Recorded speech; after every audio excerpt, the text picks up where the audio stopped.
Hello, and welcome to Replay Value. I'm going to sound like a broken record at the rate I keep highlighting this rose-colored versus gray-colored distinction, but that's the main theme of the Sekitani June arc and an important distinction for the entire series. Episode 2 is primarily focused on setting up the core elements of the arc, which, as I talked about in that arc video, starts with a letter from Tomoe, giving us our starting bookend. It introduces the Kanya Fest, uses the school history as the key element in its mystery, gives us an inkling into the librarian's interest in the club, and of course ends with the setup for the cafe scene to kick off the Sekitani mystery proper. It also introduces Mayaka, who's a great character to round out the Classics Club. All in all, episode 2 is primarily setup, which makes it pretty straightforward in regard to how it goes about conveying its important narrative threads. And if you're interested in how those threads play out, well, I've already covered that in my video about the dyed hero. That's not to say that there isn't interesting stuff to talk about in regard to episode 2. It has one scene that I happen to like a lot, and it's the restaurant Daydream. The opening shot is that of a candle lighting up, and the nice touch of making it blue at its base, a kind of purple in the middle before jumping to the normal red, orange, yellow color is much appreciated here. Mostly because it highlights how colorful and energetic a flame is, consistent with the bright colors we've been associating with a rose-colored life up to this point. Another nice touch about this shot is how the flame reflects in the wax of the candlestick. It's like ripples on the water, which Hyouka has used to reflect change earlier in this episode, with Tomoe's letter rippling across Hotarou's morning routine. We then cut to the ceiling of the dining hall, which is pitch black, but a pan down as the candles light their way towards the head of the table brings us to Houtarou and Chitanda. The hall has a checkerboard pattern, which is indiscernible at first, but as the flames of the candles light up like dominoes in a chain reaction, the previously gray blob becomes a clear black and white. The hall extends forever in the direction that Houtarou is facing, and Chitanda is standing off to the right, helping to break the near-perfect symmetry of the room with the additional spoon of Hotarou's utensils. The next shot continues that trend of near-perfect symmetry,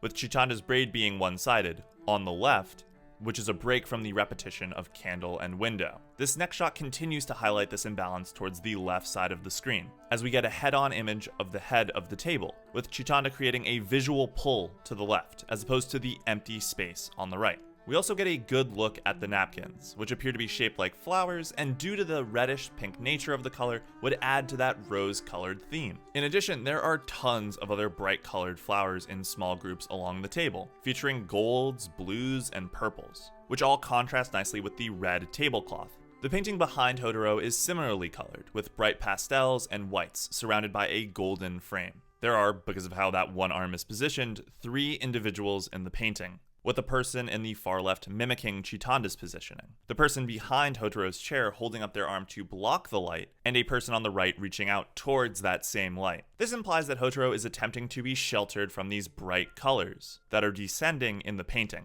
Our next shot is one of 2 menus, one gray course and one rose course. We get a quick sigh of exhaustion as Houtarou looks at the rose course, filled with dishes like sauté of bother and toil and the roast of curiosity. The same sigh follows him into the gray course, with the evasion appetizer, and my personal favorite, rejection and peace of mind tiramisu. I'd love to try that sometime. Houtarou reaches out with his right hand, his left hand currently being held by Chitanda in the real world, and begins to choose the gray course. It's worth noting that both courses were jumping about, the words on the page excited, and that the very nature of having to choose has caused the colors of the Daydream to become oversaturated, almost like this is overwhelming for Houtarou. It's also not a no-brainer decision for him.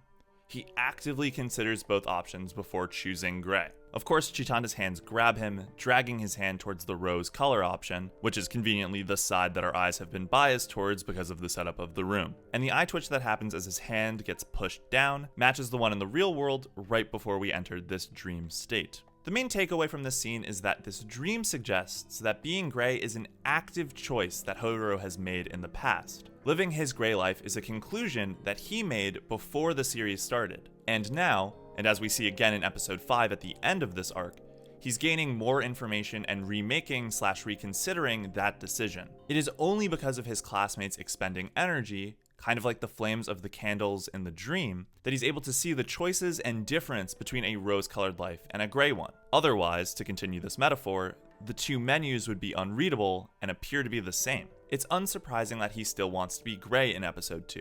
He only gets dyed rose-colored because Chitanda forces him, just as she did in the first mystery. But Houtarou is able to avoid answering the question that Satoshi posed in the second mystery again by agreeing to expend energy because gym class didn't happen because of the rain. So literally he's agreeing to be rose-colored for a moment because earlier today he got to be grayer than usual. It's fun to see this back and forth of rose and gray, pastels and rain even appear in the dialogue of the show. A nice narrative connection to the visual themes we've been exploring thus far. Some funny stuff that I noticed about episode 2, and I do think this episode is legitimately funny. Especially Mayaka, whose interactions with Satoshi and Houtarou are priceless. Chitanda at the beginning with the barren double cropping joke jumps out of her seat twice, which if we take to be canon, means that Houtarou imagined her getting in his face about it, or she sat down and then immediately got up again for dramatic effect. Either of which are hilarious and completely possible. She also mimics the pose of the cactus on the table. And then randomly, we get these shots of this bear on a table. One time it's up, and then the next time it's down.